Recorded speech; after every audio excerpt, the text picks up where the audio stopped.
Thank you, Mr. Chairman, members of the committee. For the record, my name is Paul Burns. I'm the Executive Director of VPIRG, the Vermont Public Interest Research Group, and it's a real pleasure to be here today.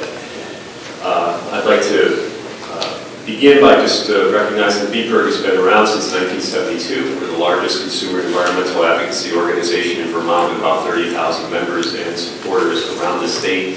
We have focused on energy and climate matters for many years. And we wholeheartedly encourage you to endorse and support this resolution today.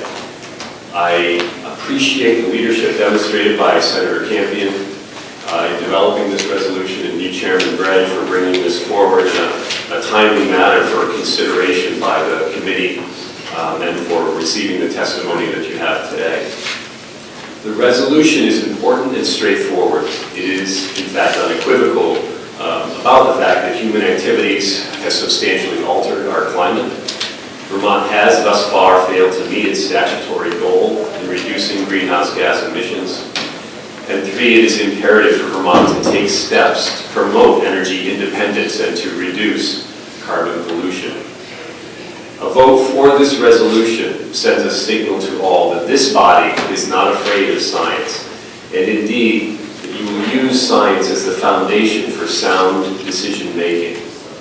By urging you to officially recognize the clear human influence on the climate and the need for swift action to address this threat, we are not exactly asking you to walk out on a limb.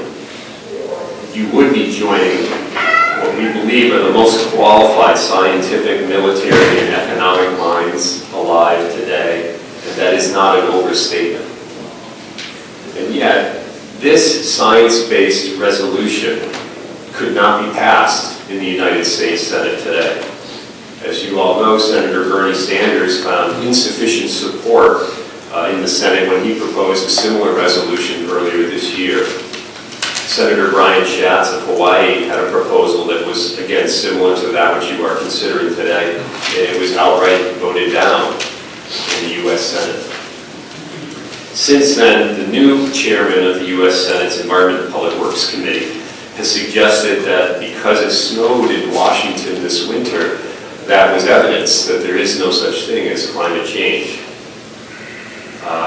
Chairman Inhofe has a book out now that actually speaks of climate change as a giant hoax being put upon the American people. I have a copy of that book if you'd like to take a look at it. To protest his disagreement with the EPA's plan to reduce pollution from coal-fired power plants, Senate Majority Leader Mitch McConnell wrote a letter just last week urging the nation's 50 governors to ignore the so-called Clean Power Plan from the Obama administration, from the EPA. And let's see, despite the fact that researchers from Harvard, Boston University, Syracuse University estimate that that plan could save 3,500 American lives each year starting in the year 2020. In Florida, you heard reference earlier to the fact that we just learned last week that the Department of Environmental Protection there, the agency that is literally on the front lines of studying and planning for climate change, staff there were ordered not to use the terms climate change or global warming. It's extraordinary. And there are many more examples that we could point to showing that science is having a tough go of it out there. In an ideal world, it wouldn't be newsworthy or particularly important that a committee like this embraces the science of climate change. But we're not living in an ideal world. It is somewhat discouraging to say that in advancing this resolution, you would be charting a course that runs counter to myriad headlines that are out there every day regarding global warming and climate change. We note that should you advance this resolution, you would enjoy the support of most Vermonters. In fact, polling that VPIRG conducted just last year found that 83% of Vermonters support taking action now to achieve Vermont's clean energy goals.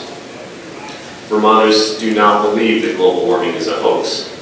They know that, according to the IPCC, quote, the human influence on the climate is clear. And according to Republican Treasury Secretary, former Republican Treasury Secretary Hank Paulson, quote, climate change is the biggest risk to our economy today.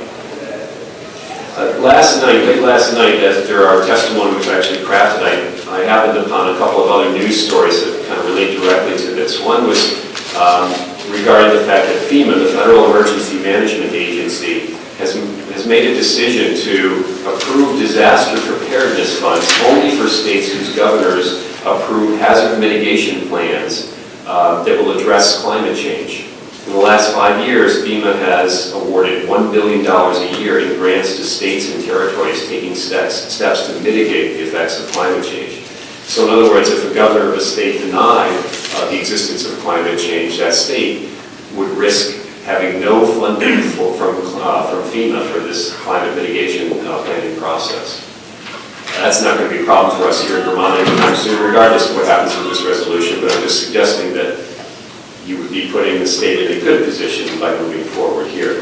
The second story was in the Guardian newspaper, and it concerned a woman who is, I believe, the head of the Episcopalian Church in the U.S., Catherine Jeffords Shorey, presiding bishop of the Episcopal Church. It was interesting because she casts climate change in a moral light. Quote, it is certainly a moral issue in terms of the impacts on the poorest and most vulnerable around the world. She goes on and further attaches a moral implication to climate denial, suggesting that those who reject the science of climate change are turning their backs on God's gift of knowledge.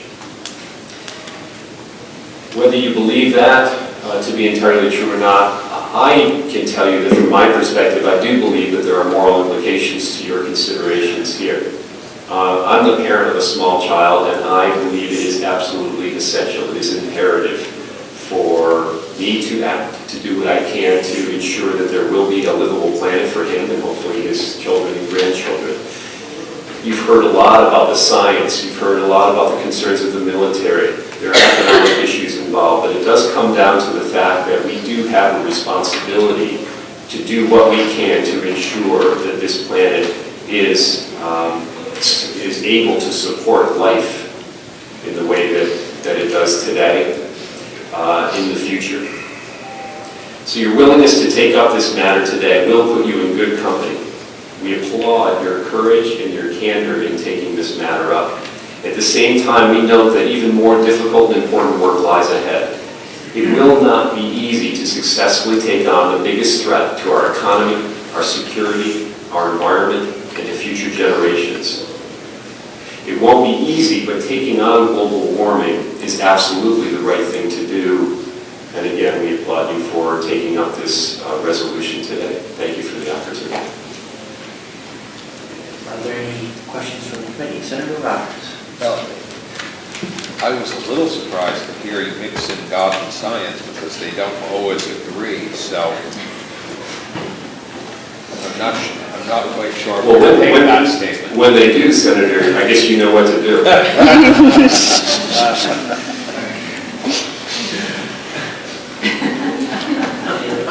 Any other committee observations or questions?